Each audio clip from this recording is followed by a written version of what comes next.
Hello fellas. Welcome back to Top 5 Choices. This is Haley from Top 5 Choices, and I hope you all are doing good. In today's video, I am going to do a detailed review and pick the top 5 best phones under $500, 2022. After doing proper researches, we came to the conclusion that meets the best in terms of overall. Kindly leave a like if you find this helpful, and I'd appreciate if you subscribe to my channel and turn on post notifications if you haven't. We will be also providing affiliates link to purchase from Amazon. Kindly use it for best offers and purchase from anywhere in the world. We'll be back with more videos. The iPhone SE has exactly the same design and display as the iPhone 8 from 2017.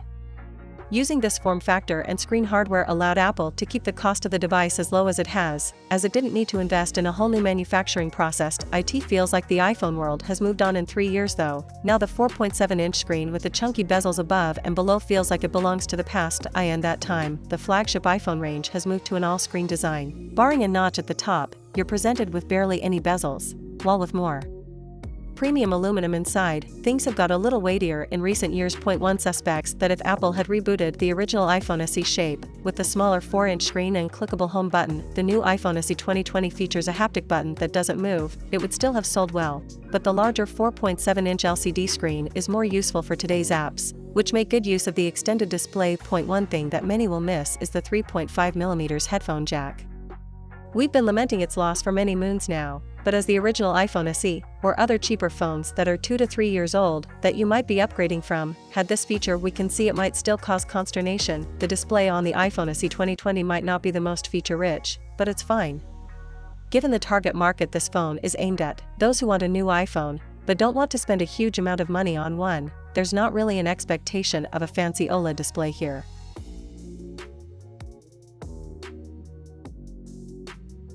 The Nord N205G feels more premium than it needs to be for a budget phone.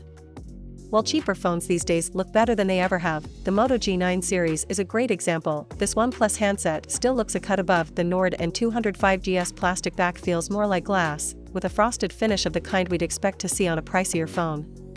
The front display's bezel is pretty lean for a budget handset, while the punch hole isn't too big, and the plastic sides feel smooth, with an almost chromed metal feel.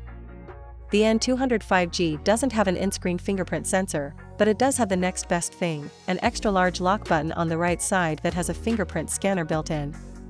It's pretty accurate and fast, too, with good placement close to where your thumb would naturally rest when holding the phone one-handed. The remaining design is fairly perfunctory, thin volume buttons on the left side, a SIM slot above it, and nothing at the top but a microphone.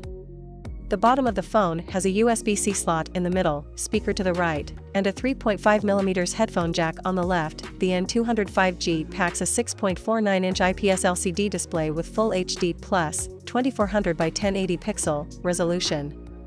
As previously mentioned, the bezels aren't too thick, giving the phone as sleek a look as could be expected for a budget device. The punch hole for the selfie camera is reasonably sized, and won't block much of the screen. The display is very serviceable, lacking a bit of sharpness, but otherwise handling media and games well for a budget phone. The 90Hz refresh rate is also a nice touch for a budget handset, providing a smoother browsing and gameplaying experience than the 60Hz refresh rate of displays on most low-cost phones. The display is specifically great for watching media, with apps that allow you to control the resolution.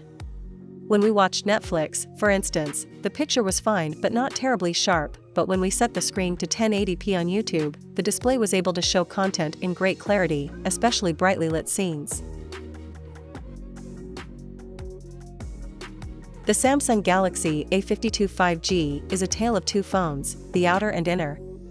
Samsung wholly redesigned the A52 5G's skin compared to the outgoing A51, but it carried over many of the specs from the previous generation. This leads us to wonder if it's worth the upgrade or not. There's nothing subtle about the Galaxy A52 5G. It has fully adopted the design language seen on the Samsung Galaxy S21 and Note 20 series to complete the family picture. That means it has a straightforward look with a super chunky camera module on the rear. The resemblance to its flagship siblings is obvious when you compare the family members to one another. Moreover, everything about the phone is bigger than its predecessor. It's taller, thicker, and heavier. Not by much, mind you, but by enough to notice.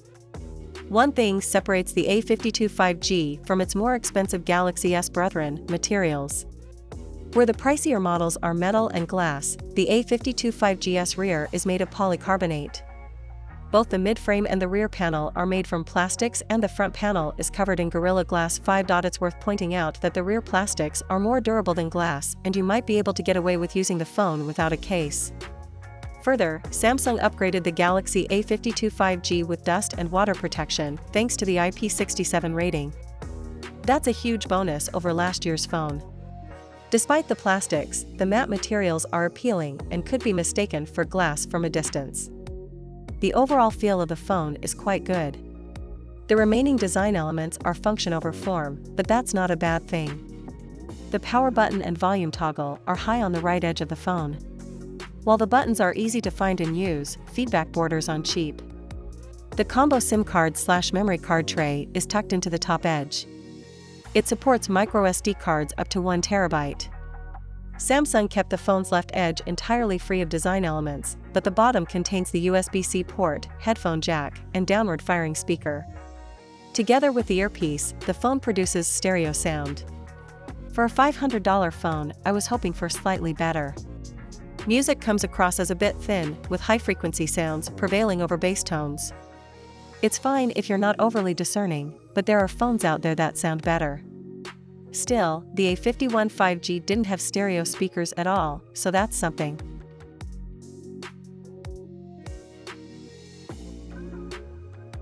Motorola has kept the headphone jack, which is nice.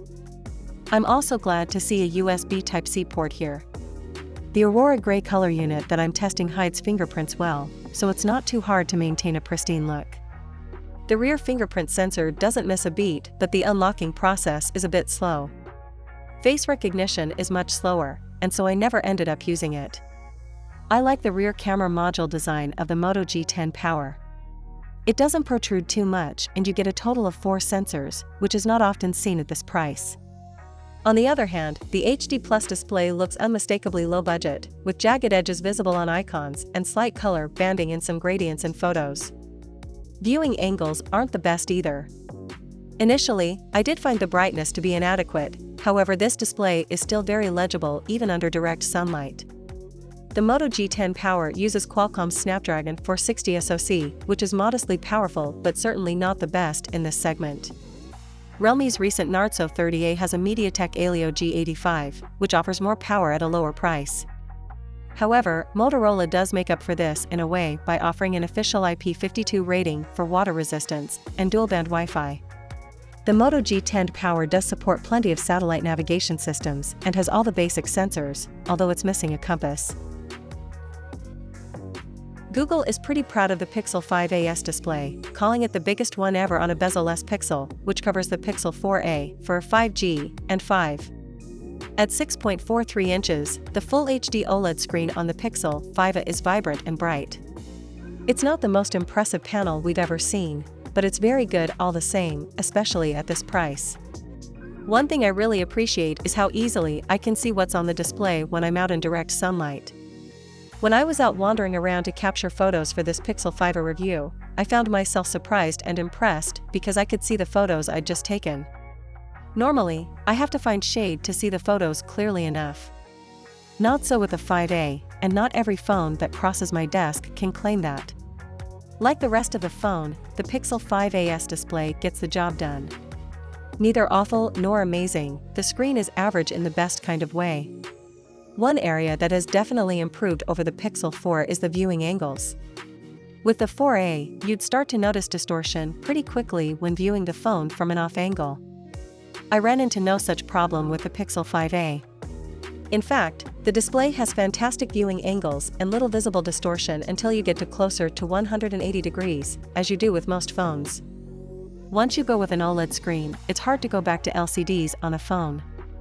That comes down to how deep the blacks get, which lends itself to a sense of foreboding and dread in dark games like Limbo, or adding stark contrast to the harsh orange scenes in Blade Runner 2049. Even Genshin Impact with its anime-style graphics or Dead Cells pixel art look amazing on the Pixel 5a. The resolution is just crisp enough to make nature photos almost look like you're actually there, too. Even something as mundane as a YouTube video or sports clip looks great on this display. The biggest highlight with the Pixel 5a this year is the addition of the 16MP, 117-degree ultra-wide camera, which joins the primary 12.2MP shooter. Last year's Pixel 4a only had the single 12.2MP camera. Up front, the Pixel 5a's 8MP selfie cam sits nestled in the top left corner of the display in a hole punch cutout.